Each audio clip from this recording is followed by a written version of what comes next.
سلام دوستان، به این کانال خوش اومدید. درس 4 صفحه 123 کتاب راه روسیه 2. خب دوستان، این صفحه‌مون متنمون در مورد آنا اخماتووا هستش. آنا اخماتووا яркая звезда русской поэзии. آنا اخماتووا яркая звезда русской поэзии.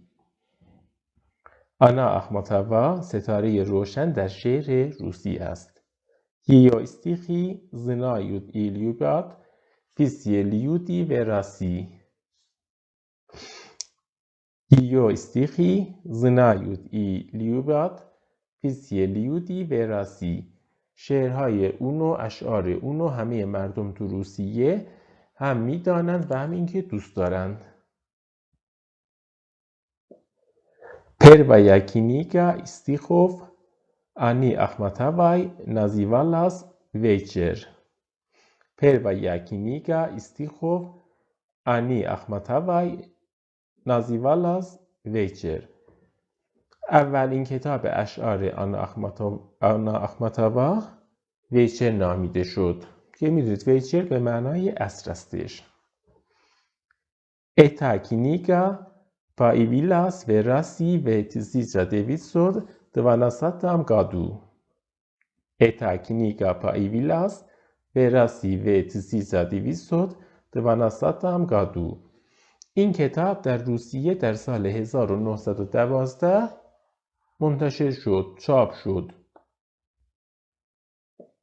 Когда молодой поэтессе было только 33 года. Когда молодой поэтессе было только 33 года. زمانی که شاعر جوان فقط 23 سال داشت. Это была молодая, красивая, умная, талантливая. Это была молодая, красивая, умная, талантливая. اون جوان بود، زیبا بود، باهوش و با استعداد بود. I уже известная поэтесса. известная поэтесса. و همچنین شاعر مشهوری بود. شاعر زن مشهوری بود. Которая писала о любви. Которая pисala о любви. که در مورد عشق نوشت. یعنی این کتابی که نوشته بود ویچر، یا اون گفتیم به معنای اصل، این کتاب در مورد عشق بود. آلوفبی در مورد عشق. Талантливые композиторы сочиняли музыку на ее стихи. Талантливые композиторы сочиняли музыку на ее стихи. سازندگان با استعداد یا نوازندگان با استعداد موسیقی رو از روی اشعار اون ساختند، تألیف کردند. Лучшие поэты посвящали стихи этой необыкновенной женщине. Лучшие поэты посвящали стихи этой необыкновенной женщине. شاعرهای خوب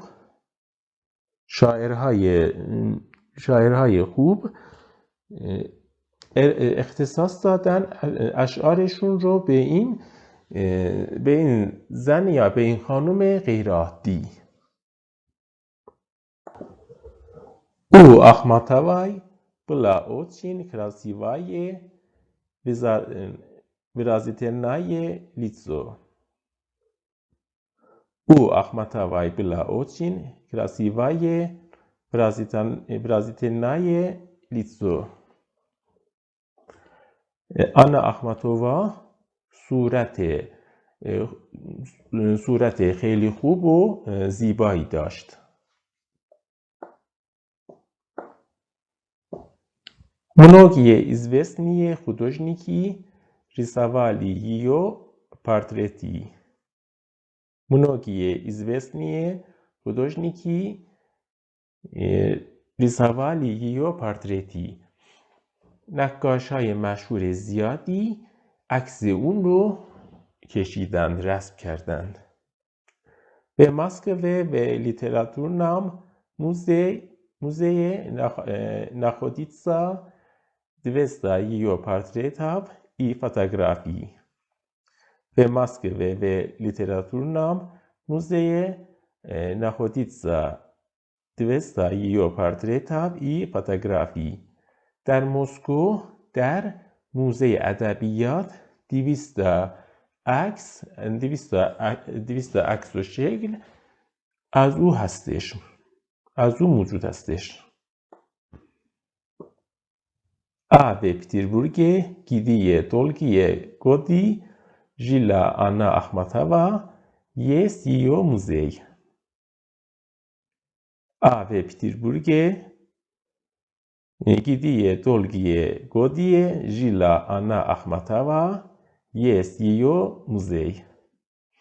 اما در شهر سن پترزبورگ، جایی که به مدت سالهای طولانی آنا اخماتووا زندگی کرد، موزه او وجود دارد.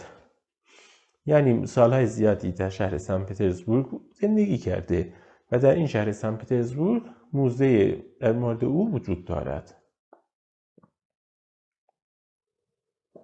آنا اخماتووا پراژیلا трудную, но интересную жизнь. Анна Ахматова прожила трудную, но интересную жизнь. آنا اخماتووا زندگی سخت اما جالبی سپری کرد. У нее всегда было много друзей. У нее всегда было много друзей. اون اغلب همیشه دوستای زیادی داشت. او همیشه دوستای زیادی داشت. Которые были рядом с ней и в радости и в горе. Которые были рядом с ней и в радости и в горе. که اونا، منظور دوستاش، در کنار او بودن در شادی و در غم. Которые помогали ей в самые трудные минуты ее жизни. Которые помогли ей в самые трудные минуты ее жизни. که اونها، منظور دوستاش، کمک کردند به او در دقیقه های سخت، خیلی سخت زندگی او.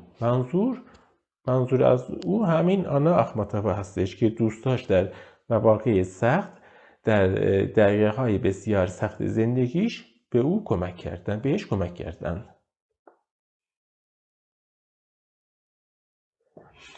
У нее были друзья не только в России, но и за границей. У нее были друзья не только в России, но и за границей. اون فقط دوستایی تو روسیه نداشت، بلکه خارج از کشورم داشت. Например, знаменитый итальянский художник Амадео Модильяни, который написал самый известный портрет Ахматовой. Например, знаменитый итальянский художник Амадео Модильяни, который написал самый известный портрет Ахматовой. به عنوان مثال، نقاش مشهور ایتالیایی که اسمش آمادئو مودیلیانی هستش که اون که اون نوشته در مورد عکسای اخماتووا زیاد نوشته. Anna Akhmatova посвятила своему итальянскому другу очерк Амадео Модильяни. Anna Akhmatova посвятила своему итальянскому другу очерк Амадеو Модильяни. اما آنا اخماتووا برای دوست ایتالیاییش یه قطعه شعری به اسم آمادئو مودیلیانی اختصاص داده، تقدیم کرده. این قطعه شعر رو واسه دوست ایتالیاییش تقدیم کرده که اسم قطعه شعر چی بوده؟ اسم همون نقاش ایتالیایی بوده، آمادئو مودیلیانی. به котором она рассказала о своей дружбе с ним. به котором она рассказала о своей дружбе с ним که در اون، منظور در اون قطعه شعر ادبی، او که منظور از او هم آنا اخماتووا هستش، نوشته در مورد دوستی خودشون. یعنی این قطعه شعر در مورد دوستی خودشون سروده، در مورد اونا نوشته.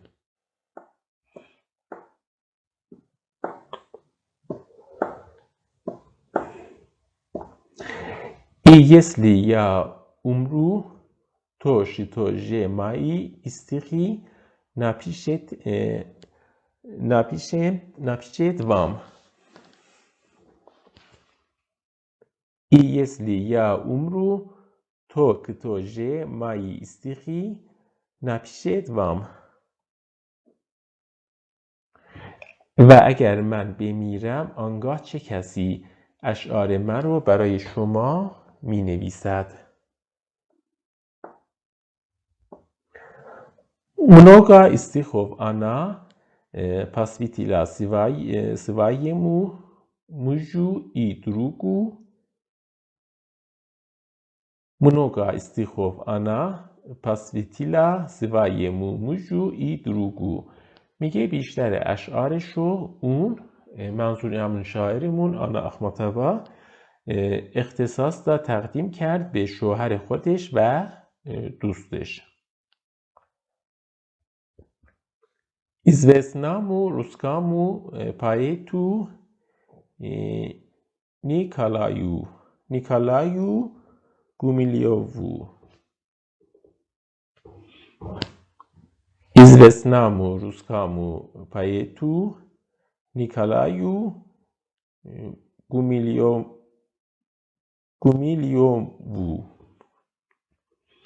خب که میگه اکثر شعرهاشو به شوهرش و دوستش تقدیم کرده که این دوستش شاعر مشهور روسی نیکولای گومیلیوف بوده اسمش.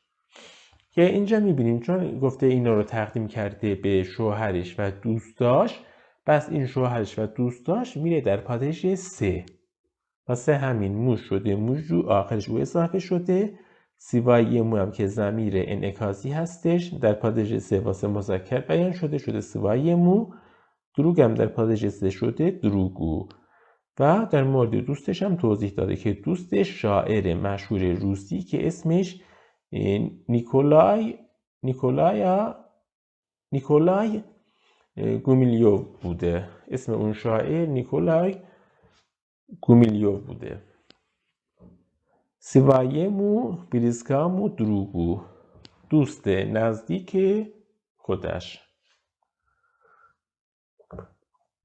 خودش نیکو باریسو انرپو.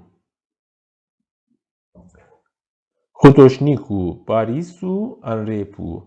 دوست خب میگه که اشعارشو به اینا اهدا کرده. به کیا؟ یکیش که شوهرشه، یکیش دوستش که این دوستش شاعر مشهور روسی که اسمش گفتیم نیکولای گومیلیوف و یکی هم دوست نزدیک خودش که این یکی نقاشه، اسمش هم باریس آنرپ هستش.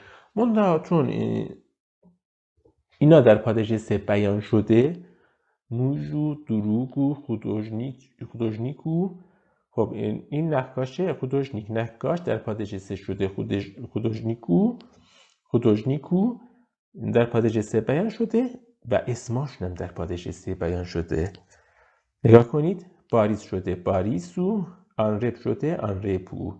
در حقیقت اسم اون نقاش که دوستش که نقاشه، دوست نزدیکش، اسمش باریس آنرپ هستش که این در پاداش 3 شده باریسو آنرپو. و یکی هم ایزوستنامو انگلیسکامو اوچیونامو فیلوسافو ایسای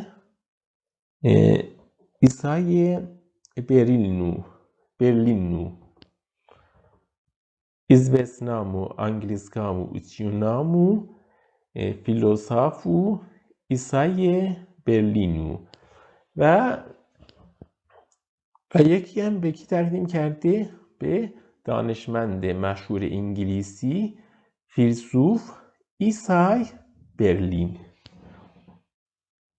میگه بیشتر شعرهاشو به این افراد تقدیم کرده که یکی شوهرشه، یکیش یه دونه دوستش که شاعر مشهور روسی هستش، اسمش نیکولای گومیلیوف، یکی دیگهش دوست نزدیکش که نقاشه، اسمش باریس آنرپ و دیگری دانشمند مشهور انگلیسی فیلسوف ایسای برلین هستش که بیشتر اشعارشو به این افراد اختصاص داده، واسه اونا نوشته، در مورد اونا نوشته.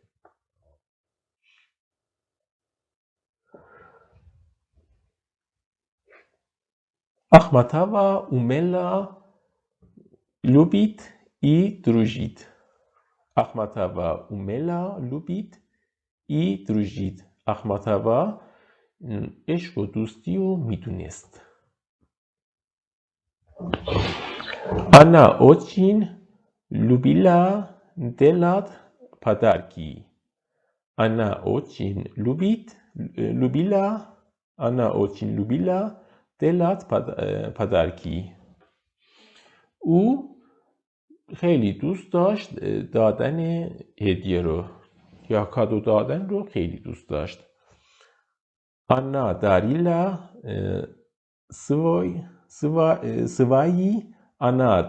سوایی استیخی کینیکی افتوگرافی پارتریتی داروگی یی وشی. آنا داریلا سوایی استیخی کینیکی افتوگرافی پارتریتی داروگی یی وشی. خب پس میگه که او کادو دادن رو خیلی دوست داشت. اون کادو داد شعرهاشو، کتابهاشو، امضاهاشو، عکساشو و وسایل گران قیمت خودشو.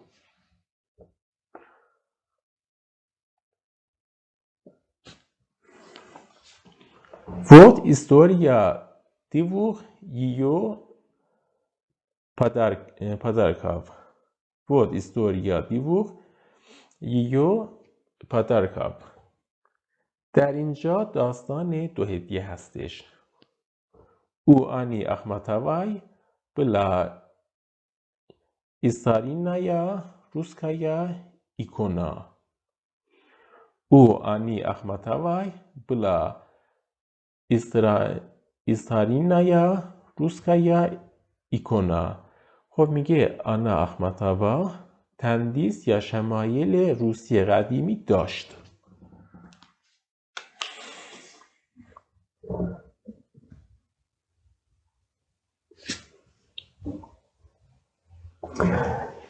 Которую ей подарил муж, когда она долго болела.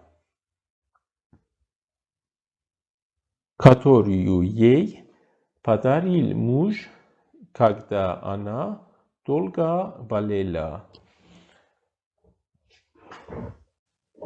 که شوهرش هدیه داده بود، اون رو شوهرش هدیه داده بود زمانی که آنا آخماتووا خیلی مریض بود، خیلی بیمار بود، به مدت زیادی بیمار بود.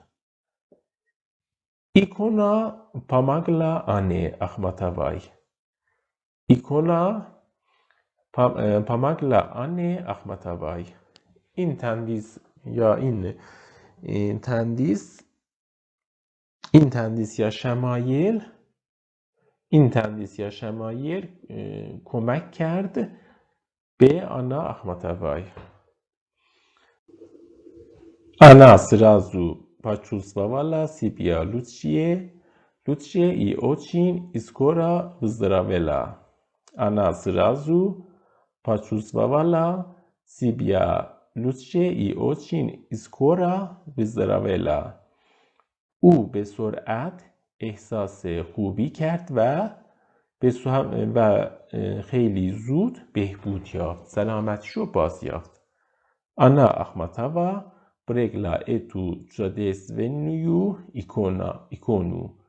آنا آخماتووا پرگلا اتو جادسونیو ایکونو. آنا آخماتووا این تندیس یا این شمایل خارق‌العاده رو نگه داشت، حفظش کرد.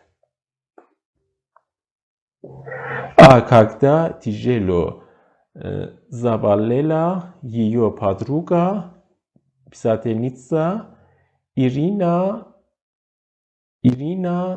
Тимашевская, когда тяжело заболела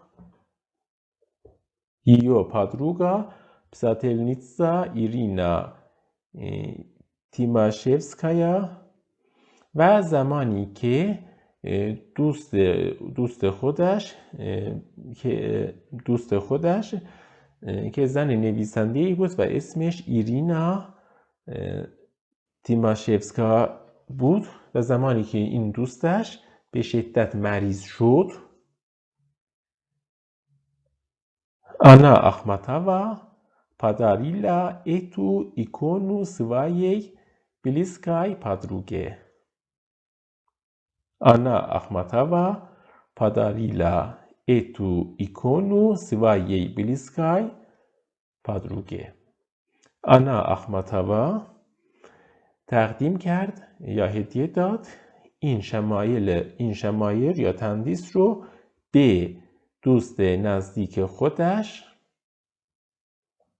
یعنی دوستش که مریض بود، که این دوستش هم یه خانم نویسنده‌ای بود اسمش ایرینا تیماشفسکا.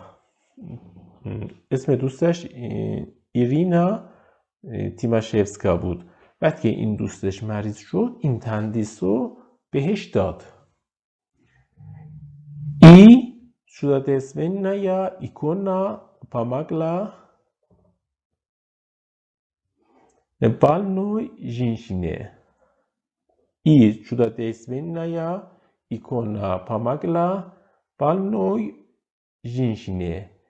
و این تندیس یا شمایل خارق‌العاده کمک کرد به خانم بیمار، یعنی که دوستش که بیمار بود، مریض بود، این تندیس رو بهش داد که این تندیس باعث شد که دوستش بهبود بیابه.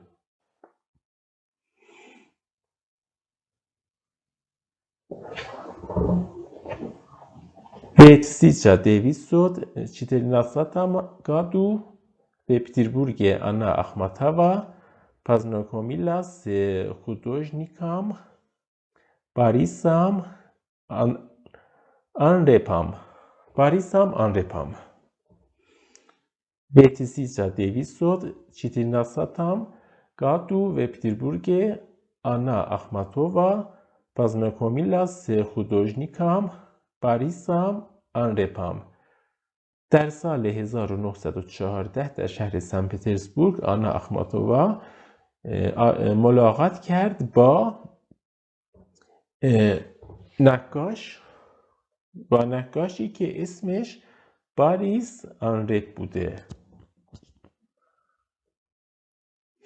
که این چون در پادش 5 بیان شده، اینجا حرف اضافه 3 اومده، بعد همه اینا رفتن در پادش 5، این آخرشون چون مذکر بوده گرفته. در حد اسم اصلی نقاش باریس آنرپ بوده. Ani очень понравились друг другу. Ani очень понравились друг другу. اونها خیلی همدیگر رو دوست داشتند. بلا زیما زمستان بود. یعنی اون زمانی که اینا ملاقات کردن خب زمستان بود. Ani گلیالی پا خالدنامو زیمنمو پیتربورگو. Ani گلیالی پا خالدنامو زیمنمو پیتربورگو. آنها گردش کردند در سن پترزبورگ زمستانی سرد. آبدالی و رستوران نهار خوردن در رستوران. سلوشالی موزیکو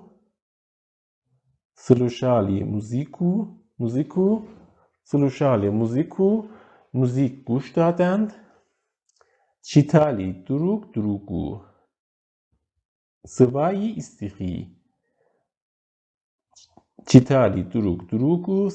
استخی. اشعار همدیگر رو خوندند.